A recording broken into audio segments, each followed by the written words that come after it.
마음껏 쓰세요. 부탁드릴게요. 하나님께서 오늘 우리에게 주시는 말씀은 시편 89편 19절에서부터 37절까지 말씀입니다.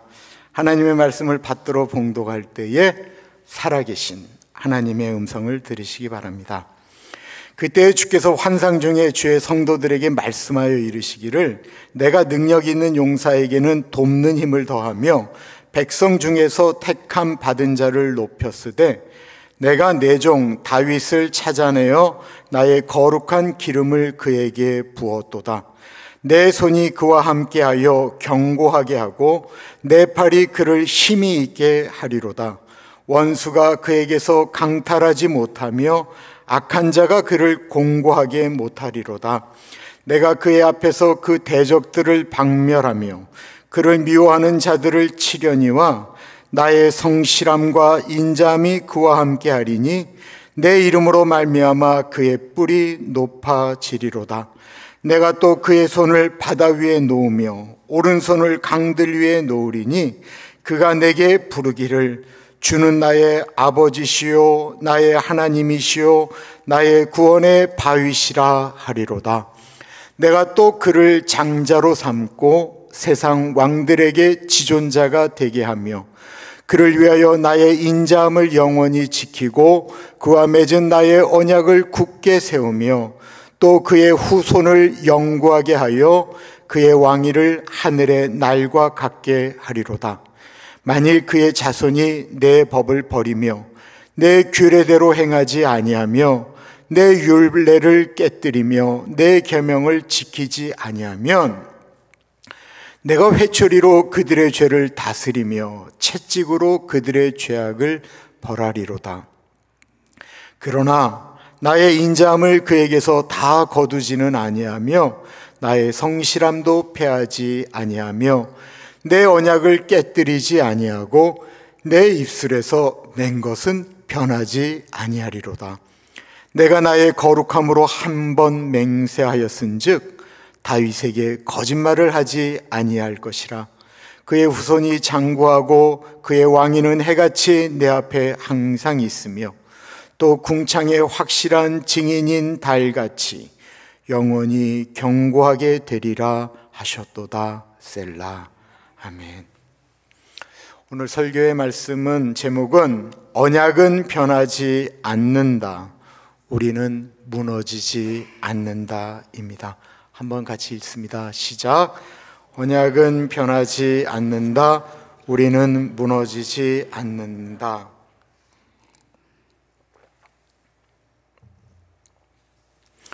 오늘 우리는 우리의 인생 앞에 가장 깊이 있는 신앙인으로서 던지는 질문 앞에 서 있습니다.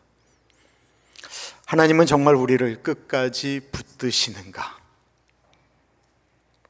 하나님의 약속의 말씀은 정말로 변하지 않는가?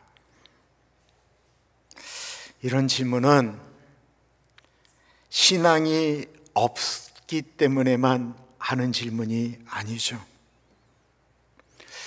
오히려 하나님의 약속의 말씀을 믿고 하나님에게 매달리면 매달릴수록 현실이 그 약속과 너무 달라 보이기 때문에 더 깊은 내면 가운데 하나님께 질문하게 됩니다.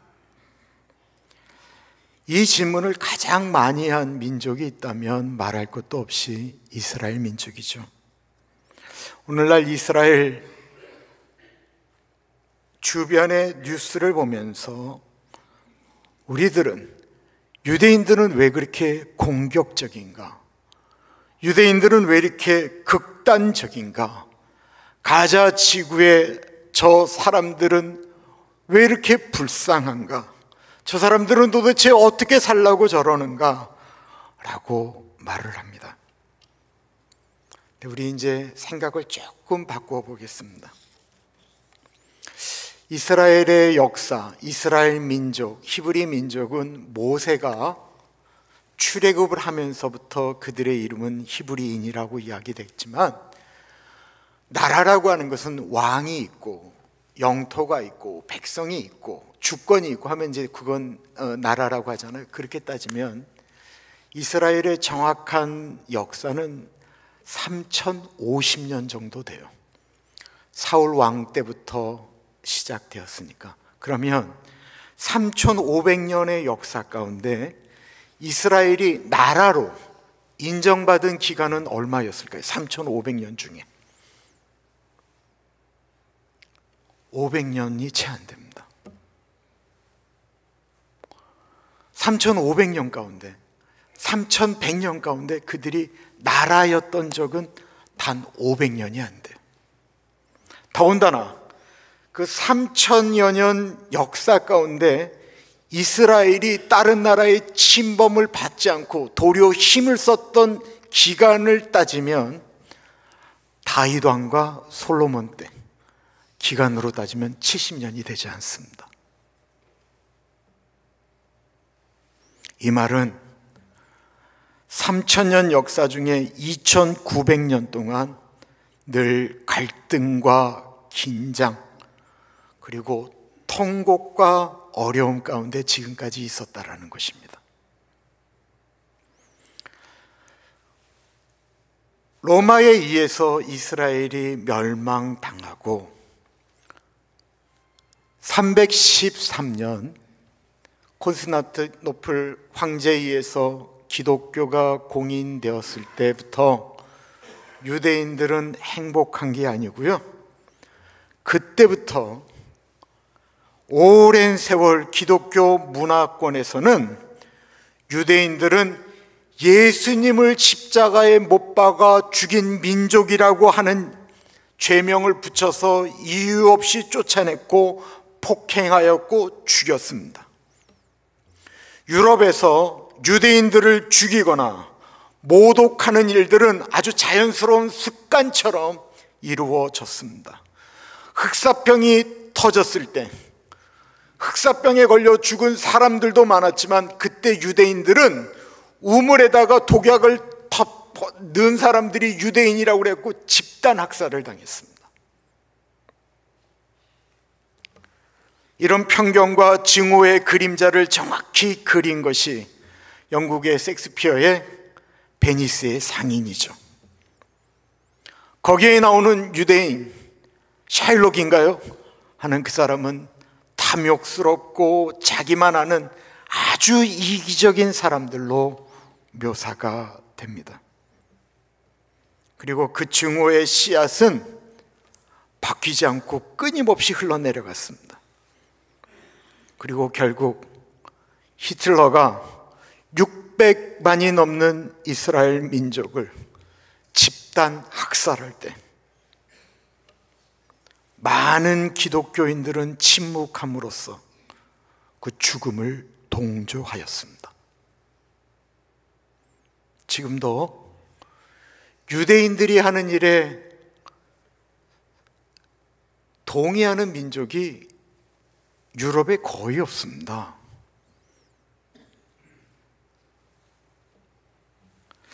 아우슈비츠 감옥에서 유대인들이 매일 하나님께 여쭈었던 질문은 다른 것이 아닌, 하나님, 당신은 지금 어디 계십니까? 라고 하는 물음이었습니다. 그 이후로 이 유대교에서 만들어진 신학이 하나 있습니다. 그때 그 아우슈비츠 감옥 안에도 수많은 랍비들도 들어가 있었잖아요. 그들도 똑같이 하나님께 질문을 던지고 있었습니다. 하나님, 지금 당신은 어디 계십니까? 그때 나온 유명한 신학이 바로 Here and Now, 지금 여기에라고 하는 신학입니다. 하나님은 지금 여기에 우리 고통의 한가운데 계신다.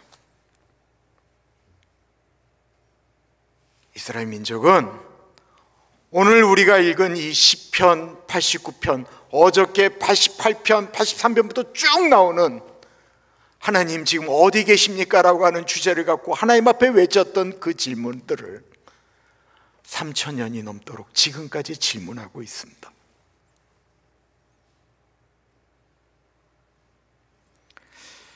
우리도 미국에서 치열한 삶을 살 때 같은 질문을 하지요.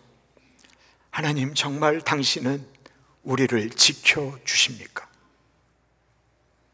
오늘 우리가 묵상한 시편 89편은 그런 우리의 질문 가운데 울려 퍼지는 하나님의 음성입니다.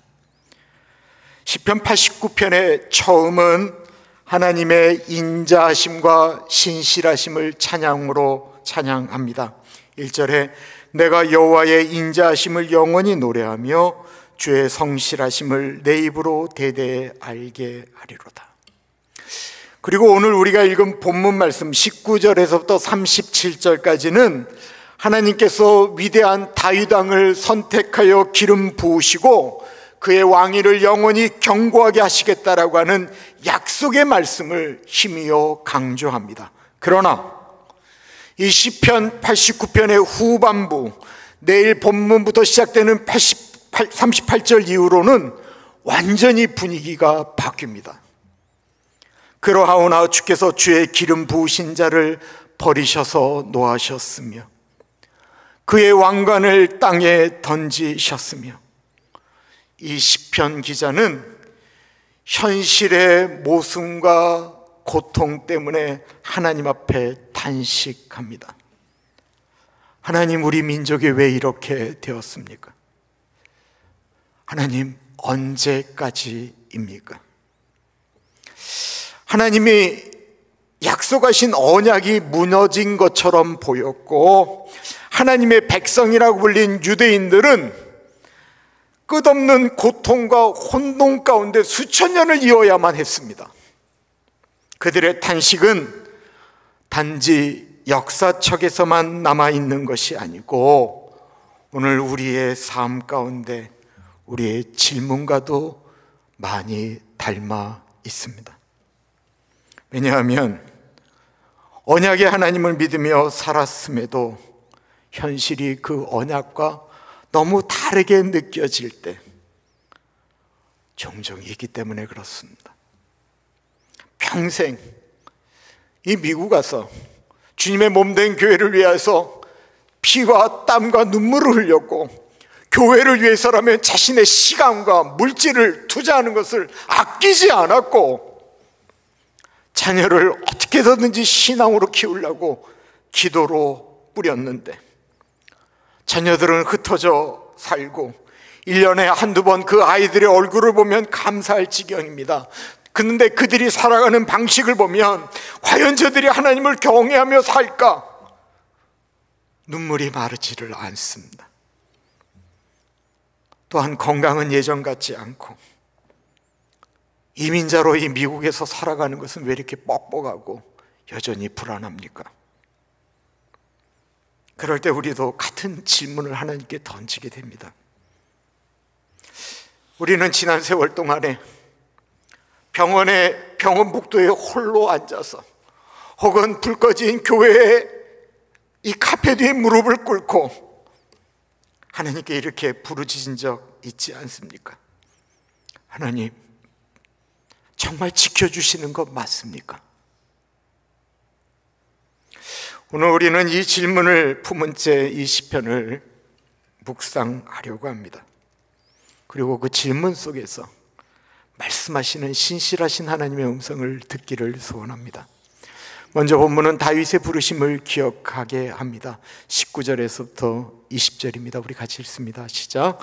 그때 주께서 환상 중에 주의 성도들에게 말씀하여 이르시기를 내가 능력 있는 용사에게는 돕는 힘을 더하며 백성 중에서 택함 받은 자를 높였으되 내가 내 종 다윗을 찾아내어 나의 거룩한 기름을 그에게 부었도다. 우리가 너무나도 잘 아는 다윗 왕은 스스로 왕이 된 것이 아닙니다. 들판에서 양을 치던 이름 없는 소년을 하나님께서 먼저 찾으시고 기름 부으셨습니다. 우리의 미국 이민 여정도 다르지 않죠. 우리가 미국에 처음 왔을 때 어느 누구도 우리의 이름을 몰랐고 어느 누구도 우리의 고통을 알아주지 않았습니다. 하나님은 우리의 이름을 아셨고 우리의 눈물을 보셨고 먼저 찾아내셔서 우리를 부르셨습니다. 우리의 자녀 때문에 잠 못 이루고 마음이 무너질 때도 하나님은 우리의 이름을 부르셨습니다. 하나님이 어떻게 우리의 이름을 아시는 것일까요? 하나님은 우리의 마음을 지으신 분이시기 때문에 그렇습니다. 하나님은 우리를 만드신 분이시기 때문에 그렇습니다. 20절에 하나님은 다윗에게 기름을 부으셨다라고 말씀하고 있습니다. 이 기름을 부으셨다라고 하는 것은 왕으로 세웠다라는 뜻도 있지만 하나님의 능력이 그에게 부은 바 되었다라는 것입니다. 신약 성경으로 이야기하면 성령 충만입니다. 하나님이 다윗에게 기름을 부으셨을 때 그의 삶이 달라졌습니다. 다윗이 수금을 탈 때 사울왕을 괴롭히던 악한 영들이 떠나갔고요, 물맷돈 하나로 소년 다윗은 거인 골리앗을 쓰러뜨렸습니다. 작은 소년이 승리를 할 수 있었던 것은 그의 재능 때문이 아니라 하나님이 기름 부으셨기 때문에 그렇습니다. 우리의 삶도 그렇지 않나요? 언어의 장벽, 경제적 어려움, 자녀 문제, 건강 문제, 우리는 끝이 없는 싸움 가운데 지금까지 왔습니다. 그렇게 싸우면서 왔는데 뒤를 돌아보니까 내가 열심히 싸워서 된 것이 아니고 하나님이 기름 부어 도우셨다라는 것입니다. 그 말씀이 21절 말씀입니다. 내 손이 그와 함께하여 견고하게 하고 내 팔이 그를 힘이 있게 하리로다. 성경에서 하나님의 손과 팔이라고 하는 말씀은 능력과 보호의 상징입니다. 젊은 시절부터 오늘까지 우리 한국민들처럼 치열하고 인내하며 열심히 있는 분들이 어디 있겠어요? 그러나 하나님의 손이 같이 하셨다라는 것입니다. 우리의 인생을 한번 뒤돌아 보십시오. 우리의 힘으로 왔다고요? 뒤돌아보면 내가 한 것이 아니기 때문에 하나님의 은혜라고 고백할 수밖에 없지 않습니까? 어린 젊은이들이 부르면 하나도 감동이 안 오는데요, 어른들이 부르면 감동이 오는 찬송이 하나 있습니다.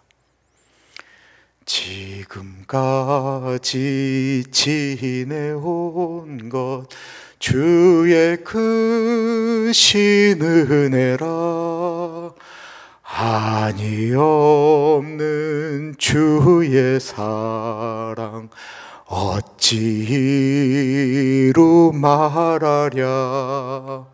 자나깨나 주의 손이 항상 살펴주시니 모든 일을 주 안에서 형통하게 하시네. 왜 어른들이 부르면 이 찬송이 다가오는 걸까요? 신앙 고백이기 때문이고 삶의 간증이기 때문에 그렇습니다. 다윗은, 그리고 이스라엘 민족은 어려울 때일수록 하나님이 듣지 않으신다 느끼는 때 그들은 더욱 하나님께로 나아갔습니다. 26절 우리 같이 읽습니다. 시작. 그가 내게 부르기를 주는 나의 아버지시오 나의 하나님이시오 나의 구원의 바위시라 하리로다. 신앙이라고 하는 건 단순히 교회에 나와서 예배 드리는 것으로 끝나는 것이 아니고 어느 형편에서든지 하나님은 나의 아버지시오 나의 하나님이시오 나의 구원의 바위라고 고백하는 것입니다. 하나님은 하나님을 부르는 자들의 아버지가 되시지만 아버지이시기 때문에 징계하셨습니다. 30절부터 32절 같이 있습니다. 만일 그의 자손이 내 법을 버리며 내 규례대로 행하지 아니하며 내 율례를 깨뜨리며 내 계명을 지키지 아니하면 내가 회초리로 그들의 죄를 다스리며 채찍으로 그들의 죄악을 벌하리로다. 우리 삶에는 이런 시간들이 있습니다. 신앙이 느슨해지고 기도가 떨어지고 말씀보다 세상 일에 우리의 마음을 빼앗길 때가 있습니다. 그때 하나님이 사랑으로 징계하십니다. 오늘 권사님이 이렇게 말씀하셨어요. 목사님, 하나님의 징계가 너무 아팠습니다. 사업이 어려워지고 건강이 나빠졌습니다. 그런데 그제서야 내가 얼마나 교만하였는지를 깨달았습니다. 하나님의 징계는 버림의 표적이 아니고 돌아오라고 하는 초청입니다. 성경에는 그런 얘기가 너무 많습니다. 베드로가 예수님을 3번 부인하였지만 부활하신 예수님 베드로를 찾아가셔서 내가 나를 사랑하느냐 3번 물으시면서 회복시키셨습니다. 아브라함은 언약을 받았지만 그는 수도 없이 의심하고 실수했습니다. 그런데 하나님은 아브라함에게 내가 너에게 한 약속을 반드시 이루겠다라고 언약을 확증시키셨습니다. 요셉도 형들에게 버림받고 노예로 팔리고 감옥에 갇혔습니다. 그러나 하나님은 언약을 잊지 않으셨고 마침내 그의 손에 애굽의 권세를 맡기셨습니다. 성경에 기록된 이 모든 증거가 하나님은 언약을 깨뜨리지 않는 분임을 증거합니다. 그러므로 오늘도 이렇게 말씀하십니다. 우리 33절 34절 있습니다. 시작. 그러나 나의 인자함을 그에게서 다 거두지는 아니하며 나의 성실함도 패하지 아니하며 내 언약을 깨뜨리지 아니하고 내 입술에 낸 것은 변하지 아니하리로다. 우리는 실수하지요. 자녀 양육에도 내가 그때 왜 그랬나 후회도 하고, 어떤 일을 한 다음에는 지난 다음에 내가 그때 왜 그런 선택을 했을까 후회도 하고, 우리의 믿음이 흔들릴 때도 있습니다. 어떤 것은 죄인 줄 알면서도 그 길을 선택한 다음에 가족들 보기에도 부끄럽고 진짜 기도하는데 하나님 앞에 너무 죄송해서 얼굴을 들 수 없을 때도 있지요. 그런데 하나님의 언약은 우리의 실패에 따라서 달라지는 것이 아니고, 하나님의 언약은 하나님의 신실하심을 근거로 이 땅 가운데 펼치신다라는 것입니다. 그 증거가 무엇입니까? 그것은 창세기 때부터 약속하신 하나님의 아들 독생자 예수 그리스도를 이 땅에 보내주신 것입니다. 우리 35절부터 37절 같이 있습니다. 시작. 내가 나의 거룩함으로 한 번 맹세하였은즉 다윗에게 거짓말을 하지 아니할 것이라. 그의 후손이 장구하고 그의 왕위는 해같이 내 앞에 항상 있으며 또 궁창의 확실한 증인인 달같이 영원히 견고하게 되리라 하셨도다. 하나님은 다윗의 후손이 장구하고 그 왕위는 해같이 영원하다라고 했는데, 하나님의 이 언약의 약속은 이스라엘이 멸망함으로써 끝이 났거든요. 다윗의 후손은 끝이 나버렸거든요. 다윗의 왕국도 끝이 나버렸거든요. 그러면 이것이 어떻게 지켜졌냐라는 것입니다. 다윗의 후손은 멸망하지 않았습니다. 마태복음 1장 1절 말씀은 이렇습니다. 아브라함과 다윗의 자손 예수 그리스도의 족보라. 다윗의 후손은 멸망하지 않았고 다윗의 자손으로 오신 예수 그리스도 안에서 완성되셨다라는 것입니다. 예수님은 십자가에서 우리의 죄를 담당하셨고 지금도 하늘 보좌 위에서 우리를 위하여 중보하신다라고 말씀하고 있습니다.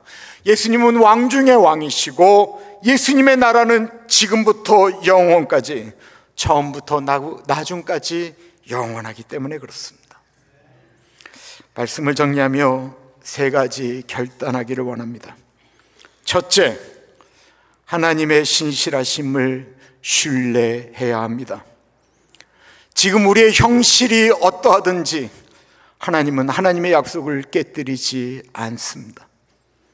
둘째, 우리는 지금도 성령의 충만함, 성령의 기름 부으심을 사모해야 합니다. 이제 나는 나이도 들었고 다 끝났어요 라고 말하면 안 됩니다. 하나님은 오늘도 새로운 기름을 부으십니다. 우리의 작은 기도에도 눈물에도 성령을 부어주십니다. 우리들의 자녀들이 방황할 때도 성령은 그 마음 가운데 역사하시고 그들에게 기름 부으십니다. 셋째, 우리는 우리가 이 미국에서 살아가는 동안 뒤돌아보면서 경험하고 간직하였던 그 간증을 자녀와 손주들에게 들려주어야 합니다. 어떻게 내가 신앙으로 견디었는지, 어떻게 무너지지 않았는지 그 언약의 이야기를 자녀들에게 물려주어야 합니다. 우리는 기억해야 합니다. 병실에 우리가 홀로 누워 있었을 때에도, 아무도 우리의 이름을 불러주지 않았을 때에도 하나님은 우리의 이름을 아시고 부르셨습니다. 우리의 마지막 계절이 다가올 때에도 하나님은 그 시간을 새로운 영광의 계절로 바꾸어 주십니다. 하나님은 신실하십니다. 우리의 시작이셨고 실패 중에도 함께 하셨고 마지막까지 언약을 이루십니다. 그러므로 어떠한 상황 가운데도 우리는 주저앉아서는 안 됩니다. 어떤 순간에도 우리는 포기해서는 안 됩니다. 왜냐하면 하나님은 우리의 손을 붙잡고 계시기 때문에 그렇습니다. 오늘 이 시간 우리 함께 이렇게 다짐하며 나아갑니다. 하나님, 우리의 연약함보다 크신 하나님의 언약을 믿습니다. 흔들리는 삶에도 하나님 당신의 신실하심을 붙듭니다. 우리의 인생이 끝나는 날에도, 영원한 문을 들어서는 순간에도 그 언약은 결코 깨지지 않으며 우리를 떠나지 않을 것입니다. 그러므로 예수님을 붙든 우리는 끝까지 무너지지 않을 것입니다. 기도합니다. 참으로 존귀하신 하나님 아버지, 우리의 인생이 한순간도 하나님의 손을 떠난 적이 없음을 믿습니다. 넘어지고 쓰러질 때에도, 눈물로 밤을 지새울 때에도 하나님은 여전히 우리를 지키시는 언약의 하나님이셨습니다. 우리가 가진 것, 우리가 해온 모든 것이 결국 하나님의 은혜였음을 고백합니다. 오늘도 그 신실하신 이름을 의지하여 흔들리는 마음을 하나님께 내어드립니다. 우리들의 자녀들이 방황할 때에도, 우리의 노년이 외로울 때에도 하나님은 변함없이 곁에 계심을 믿습니다. 우리의 마지막 숨을 거두는 날에도 하나님은 여전히 우리를 붙드실 것을 믿습니다. 존귀하신 하나님 아버지, 이 고난의 계절을 지나 더 단단한 믿음으로 서게 하시고 이민자의 긴 여정 속에서도 언약의 신실함을 노래하게 하소서. 모든 것을 주님께 맡기며 언제나 우리를 사랑하시는 참으로 존귀하신 예수님 이름으로 기도드립니다. 아멘.